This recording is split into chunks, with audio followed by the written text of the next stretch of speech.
it's gone so well. It's like crazy well. People, like all summer, last summer at the Wednesday market, people were like, it's so good that someone's doing this, and da-da-da. And then I was just talking to someone the other day, and I was saying, like, last summer we used like 100% of the meat we used, 100% of the eggs we sold were all from Gabriola.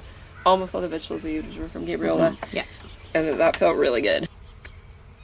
That's Rebecca Furnell and Jen Demler from the Humans episode we had as part 1 of Island Grown. Jen and Becky are Gabriolans who grew up here, left and returned to the island, and together with their partners operate a food catering business called Ground Up. What a great name. As Becky mentioned, the sourcing of so much of their food for their catering business is done locally. On this episode of Straight Outta Gabriola, we are calling Island Grown Part 2 Food. We are in conversation with a few island farmers and exploring the challenges of making a living and what it takes for them, and really for all of us as consumers of the food grown here, and more importantly, as a community, to make a collective effort to support our local food growers. There's a lot to think about. Have a listen to these clips from 3 island farmers, Stephen Levesque, Talyn Martin, and Graham Bradley. I once learned that the food that you eat, like directly here, like the soil, the nutrients, everything, where you're standing is the food that you should have in your body. Like, you're so connected to the place that you're in, that it has what is needed for you. And they say, that's $10? Well, I started that tomato in March when it was cold, and I've nurtured it every day, and it's this beautiful because I've watered it, and I've fed it, and I've loved it, and soil costs money, and the pot costs money, and the water for the greenhouse, like everything costs money. Yeah. The cost, plus you have to make a little bit of a living from it.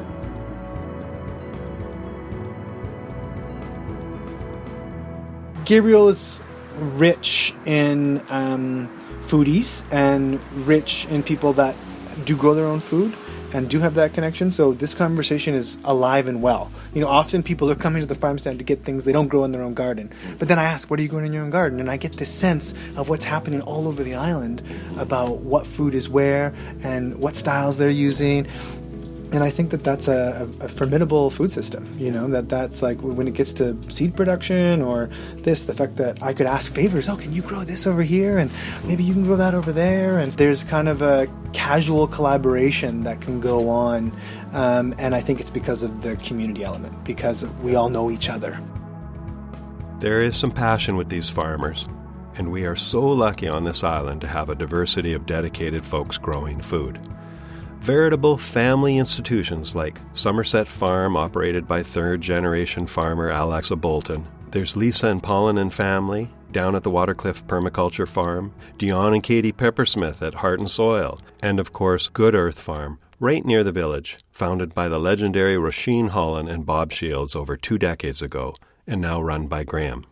At last count in 2021, there were more than a dozen farms serving islanders, and I've posted a link to the Gabriola Aggie Co-op webpage in the show's notes.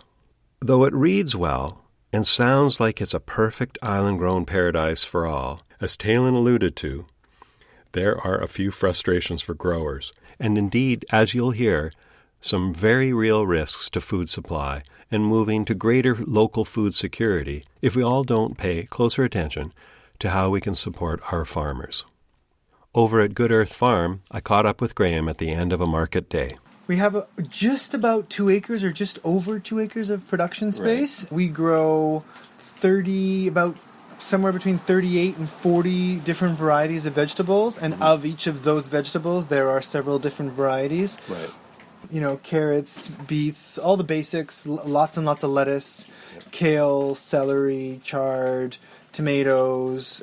We don't do some of the things that love heat very well, but we've got a new greenhouse. So peppers, eggplants, no garlic here, onions, squash, lots of kinds of squash, corn. We've been doing corn. We've been successful with potatoes. It's not always a great crop here, but potatoes, Napa cabbage, all basically all the brassicas we can think of. Yeah, so we serve the whole community with that and sell through every avenue that we can. Right, so through the store, the local store Nestor's, which was Village Food Market before, which was also a client, and through the online store, the Co-op, through the farmers market, through all the farmers markets, the Wednesday one, the Saturday one, and the Sunday one, and then through the farm stand and through our big box program. Wow. Yeah. You're well aware over the decades, the United Nations, there's been the food security summits and all these discussions that have been talked about, and that with each passing year, it becomes more and more urgent that smallholders,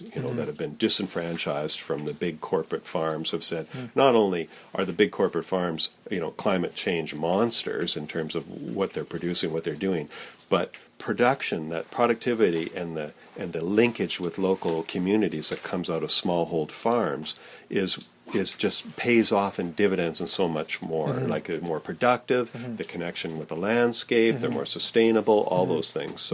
So here we are in Gabriola, and I think we're in a moment, aren't we? Like we seem to be hitting this spot where there is this revival of even a growth of a lot of local producers. Where do you see it going in the future for Gabriola? Well, in describing to you, there's a lot there. So in describing to you how many places I sell at, there's a lot of time to map that all out and figure that and sell on all those avenues. I would rather have less places that I would need to sell to reach the community.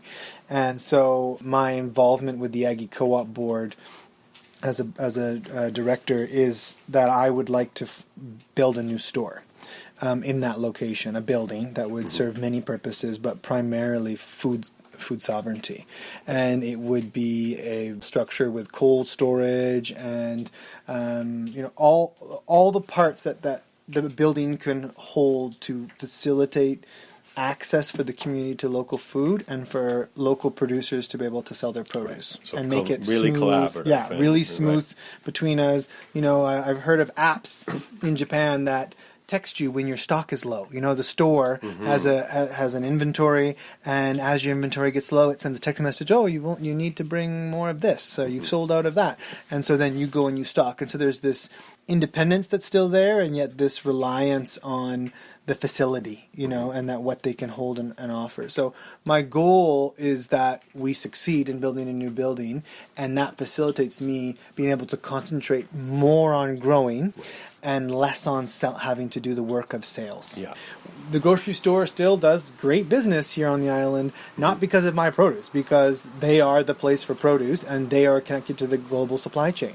And so for Gabriolans, for young farmers to carry on here, they need to have access to the market and access to convenience. That's what we compete against. Nestor's provides convenience, right? Because it does take a big chunk of energy and time to organize and account for and all that. The box program has over 60 customers. Yeah. So I am emailing with those people, not on the regular basis, but a lot. Yeah. There's a lot to tell people. It adds up for hours each week. Oh, yeah. And I like having those relationships with people, but at the same time, I definitely lost about 6 beds to weeds this year. Yeah. I mean, what if I'd been hoeing in that time? We'll hear more from Graham in a bit, but for another look at the diversity of island growers, I popped on down to Thompson Road to catch up on farm plans and perspectives with Stephen Levesque at Hidden Pond Permaculture Farm. Asian pear here, another Asian pear at the very end of this little trail here, down there.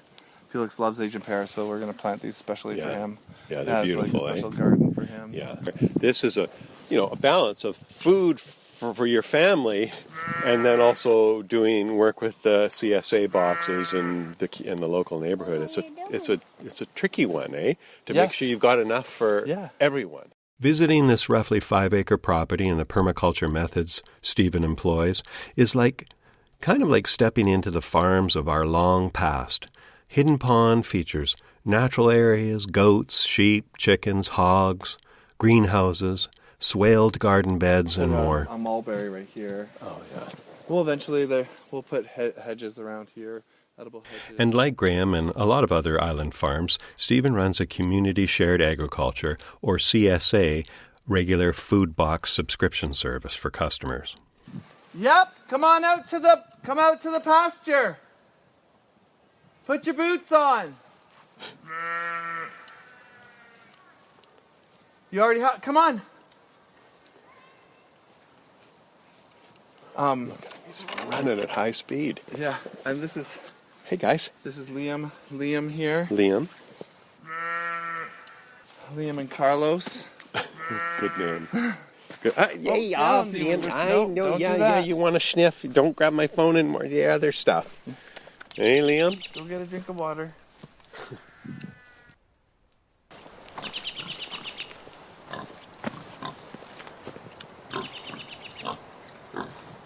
And so we've had the pigs in here for 6 years now, with the Coonies before, and then now 2 years of Berkshires.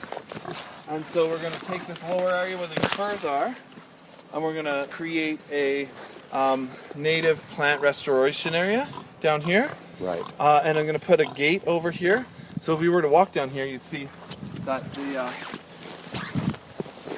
there's a trail where the dogs and the pigs meet all the time. Right. And so all the dog walkers that walk by, they have a trail that comes down to the fence line here. Yeah. And the pigs, they have such a good relationship. Right, yeah. And so that is really important for the neighborhood. Right. And part of the goal here is to be very ingrained in this neighborhood. Yeah. And so the ultimate goal would be to serve this neighborhood.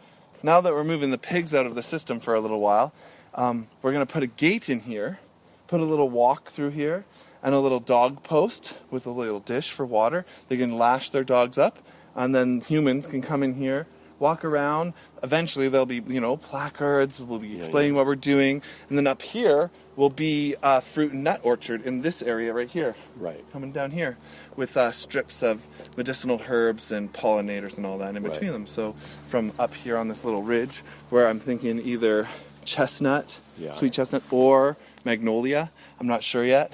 Yeah, okay, because both of them have awesome features. Right. And so that people will be able to come in, walk around, and eventually, in several years, we'll share fruit with the neighborhood. So there'll be food for the neighborhood. So this will be like a neighborhood orchard or a neighborhood walking space. Beautiful vision. And so, and that's all, Stephen, that's all part of not only your passion for working on the land, but that's this kind of stuff that's rooted in permaculture thought and training and what you teach, because you also do classes and things like that and workshops about so it, right? It would be kind of like a passive classroom. Yeah. And then we also can use it as a live and direct classroom, right? Because we could stand in here as a human being sharing with a group of people, or the land itself can lend to just someone walking through, seeing what we're doing, getting inspired ideas, seeing us just, doing our own thing over here, and then having a conversation, and then allowing folks to come and experience the farm. Yeah. Because I really would never want the farm to be like a standalone thing, with like perimeter, our farm, it's like farms are all of ours. And so the idea would be that maybe eventually it would be kind of like a model of how, Watercliff is a good example, an awesome example of another neighborhood farm, one access to that neighborhood, growing food for just down that area, as much as possible.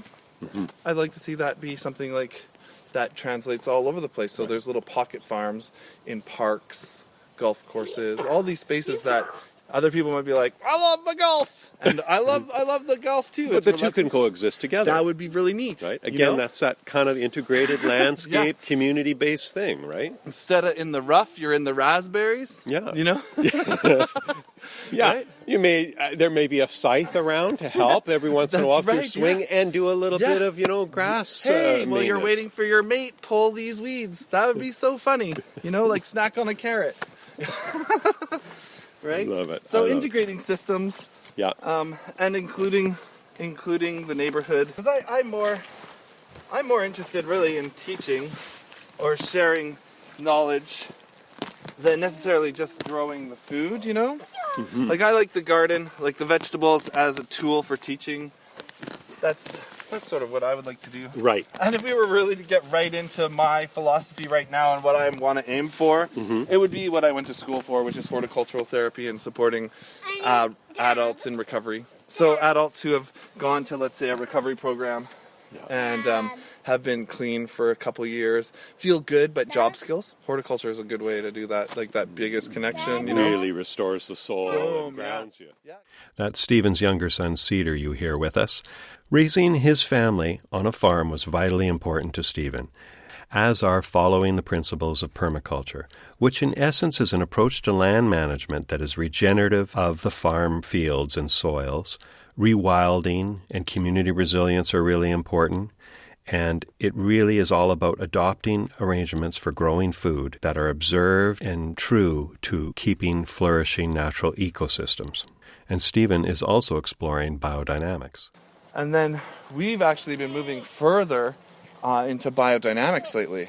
Okay, and so, tell me a bit about that. What's that involved? Well, this was created by Rudolf Steiner, and I'm learning a lot. Yeah. But over the years, the first sort of connection to it was just using the moon cycle as a way of planting. Right. There's a wicked calendar that you can get that just like directs you. There's 4 planting days around the different types of vegetables. And I found, that it was just a great way to be organized. I never had to worry about what to plant because that book just told me I needed to plant lettuce that day, or I needed to plant carrots or beets or something like that. And we do the preparations, these interesting preparations that some folks like scoff and are like wide-eyed and like, woo! And others are like, wow, what's that about? So the first one we did was Preparation 500, which was using manure from a lactating cow stuffed in a horn, right?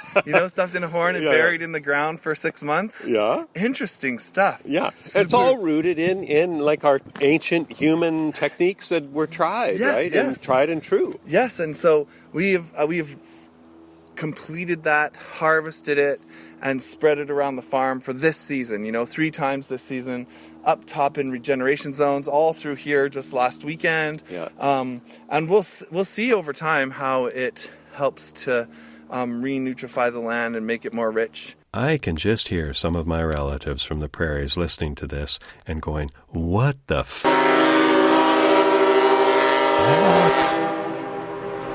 But of course, through almost the entire human history of growing food, the bond with natural events and natural processes was a given. And with the crazy world domination of the big multinational agriculture and chemical companies, the food industry has really gotten so far from remembering that it all rests on natural systems that, well, consider this, that was at the 2021 UN Food Systems Summit. It was convened to try and get a handle on how food systems can feed people while starting to repair and reverse all the damage that's been done.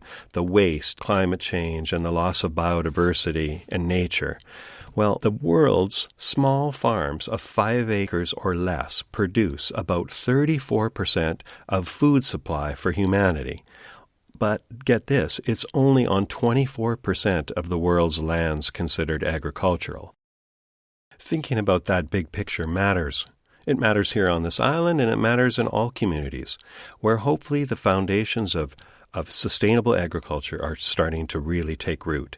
Eating food grown close to home and supporting our local producers. There are some big hurdles to find our way around all of this, Graham explains. And then on the bigger picture, I definitely agree that there is a swell, there is a movement happening for buying local food. But I'm not going to make any big bucks doing this for sure. Yeah. It's going to be just, and I have to be smart about it and map out my finances in great detail. Right. And in your case too, you had private investors, you had people that came on, and do you see that as something too that in the future? I mean, the idea of an Aggie co-op is not only the producers getting together, but the consumers having a bigger stake in it, like an all CSA kind of stuff. Right? I mean, to some degree, the barrier is really that land is so expensive for everybody, but particularly if you're going to try and make a living growing vegetables off of it. Right. The story of the family farm, the small scale farm, the mid scale farm, it's basically already been washed out as far as it will be. I think those that still remain are hanging on, and it's probably still that transition is still probably happening to some extent. But the young people coming on, if they're making complicated lease agreements with landowners, they're finding all different ways. They're, the urban farmer with lots of different backyards where they're growing food. We have a rural place here with lots of surprisingly a large amount of agricultural soil. The way that I purchased this land was through 6 private investors that I approached with a business plan, that they knew me, that we had trust, and they believed that I could pay them back. Banks weren't interested. I could have talked to Farm Credit Canada and things, and I did have some conversations with them, but their loans are expensive, and they are very friendly with you in the beginning, and as you get further into it, some reality checks really come into play.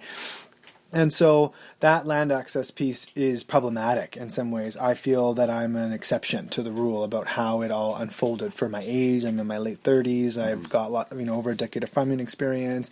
It kind of set the stage for my lenders to feel confident in what I was doing. If I was a 25-year-old farmer who had learned through apprenticeships and not through traditional educational channels, and without a business plan, who's going to lend me enough to buy a piece of land to grow vegetables on? It's a hard sell.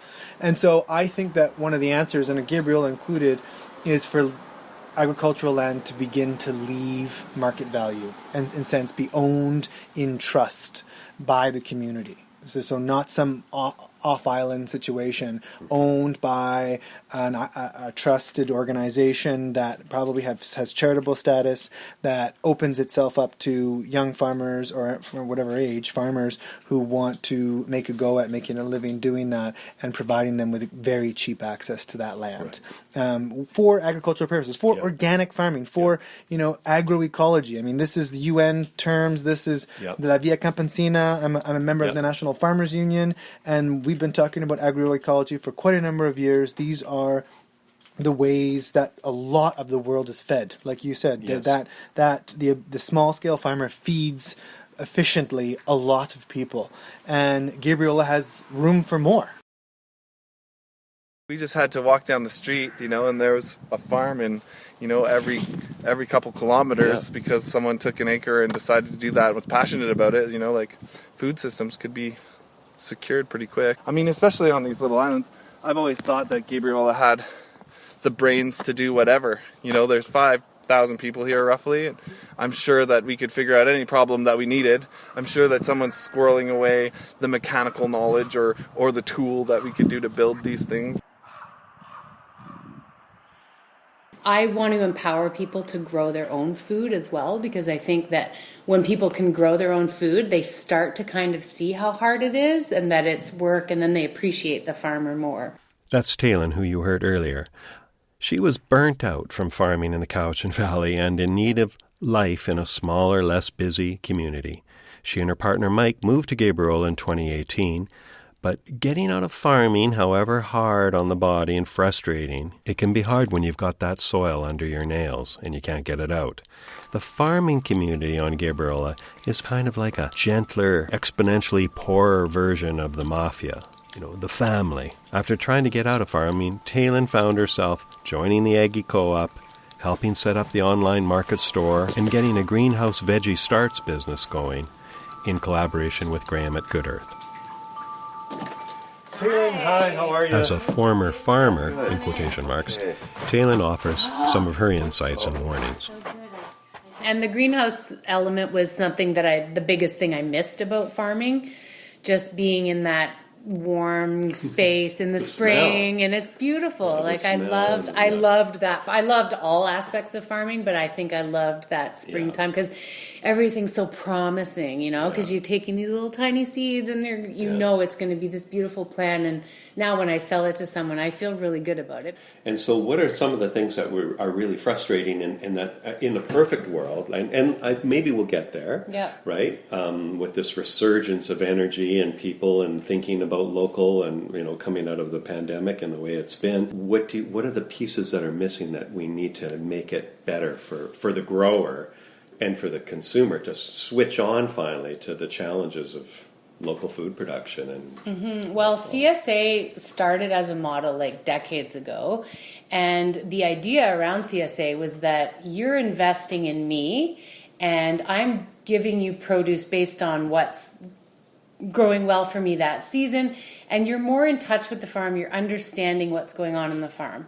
Nowadays, CSA has become a total pain for most farmers because consumers are so demanding They buy a box program and, oh, I don't like kale, or, oh, I have my own tomatoes, or my daughter doesn't eat parsley. Farmers don't have time to listen to your, frankly, you're whining. Like, just take what you get. If it doesn't work for you as a model, that's fine. Then just go and support the farmer at the farmer's market. That's right. But they don't have time to deal with all that. Like, they're doing 40 boxes trying to make a living. You know, like, every box is going to be the same. And sometimes you're going to get kale for 4 weeks in a row.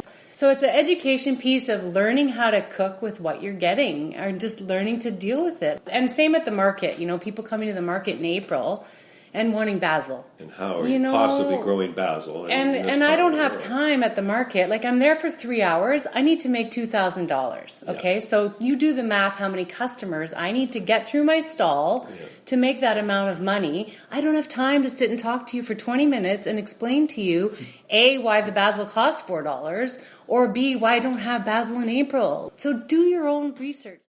So much of our programming, I think, in this capitalist society is like what we don't see, it doesn't really affect us. So we go to the store and we can buy an avocado.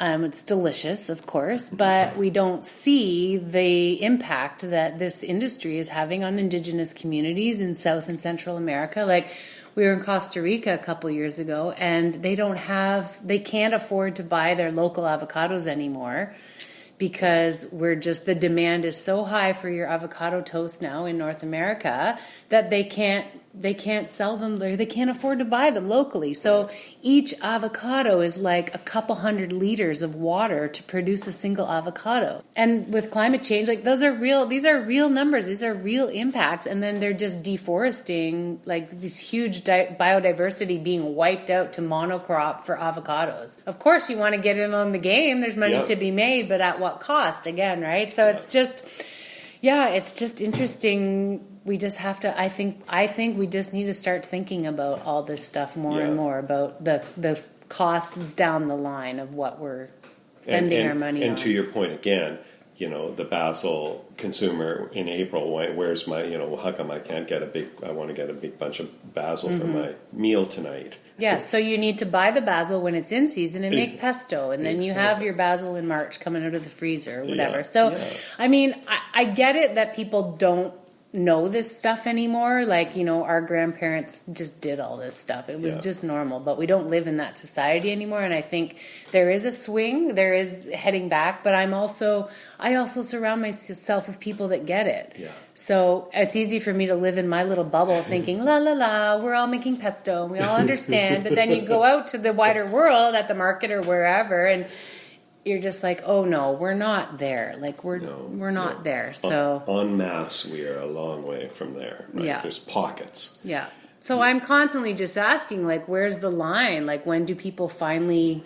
I don't know. Yeah, it's hard. It is hard. And looking to here, what do you see the promise for Gabriola? Looking into the future for connecting more with local market, like what more has to happen here? We need more farmers. Yeah. Like, we need to make it affordable for people to farm, and we need to support the farmers so that they're not burning out, because it's just, I think 10 years is probably a max. Yeah. At this pace, like at the way we're farming on small scale agriculture. So like you were talking about the young agrarians, and they've been doing like land matching. So reaching out to farmers that aren't using their land or maximizing their land, and matching them with young farmers who actually want to farm, so that they don't have to invest, you know, X amount of dollars. And like, land is bloody expensive. But that has its own challenges too, right? Like signing long-term leases. And one of the reasons I bought a farm is because I was spin farming in Vancouver. So farming on other people's yards. And then somebody sells their house, and the next people don't want it. So you've spent all this time and energy building soil and just getting, everything. And then it's gone. So that's a challenge. Like, so yeah, there's a lot of challenges, but I do feel the co-op is taking on, like, we have a lot of new energy, and I feel Yeah, I'd like to say optimistic, but we could get there. You're thinking maybe we could get there. It's just people have to get on board, and the new people that are moving here, I also think, like, if you're moving here from the city with this attitude that you're going to have everything here that you had in the city, like, you're not in the city anymore. You're living in a rural environment, and you need to be supporting, I think you need to support that local environment a little bit. A little bit more, we're all in trouble. I mean, it's, things aren't getting better, unfortunately, with the climate, and it is changing, and, drought is real, and it's very, it's hard to grow crops without water. Yep, farming and water. Too little when you need it, and too much when you don't. And we know with climate change, the year 2021 will go down in the record books on the Canadian West Coast as the first direct major kick in the ass and slap on the top of the head wake-up call to everyone. The killer heat dome and then the atmospheric rivers of rain. Okay, well, how about a little music break? Musician Sarah Osborne moved to Gabriola not long ago, and I have to say, her creative candle is burning so brightly in this community and far beyond it. She's a gardener too. She loves getting her hands in the soil, and I hope she'll keep putting down roots here. This is a track off her new set of EPs she's been recording all through 2021. It's called Let It Rain. Everyone's in heat, taking off their clothes and screaming in the streets. Everyone's in heat, taking off their clothes and screaming in the streets. It's been a dog's age since we felt that rain. The sun, the heat, the flames, mangling everything in our brains. We're praying to the sky, no longer looking to that drain. Only water's gonna help us grow, keep us from sinking below. Let it rain, let it rain, let it rain. Let it rain, let it rain, let it rain. Let it rain, let it rain, let it rain. Let it rain, let it rain, let it rain. Met a man on a bus, so I was feeling a little afraid. Turns out magic buttons he wore, claws round his neck and crystals in his mane. He said, let it rain, let it rain, let it rain. Let it rain, let it rain, let it rain. Let it rain,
Thanks, Sarah. You can find and purchase her music on Bandcamp, and I've posted a link in the show's notes to her website.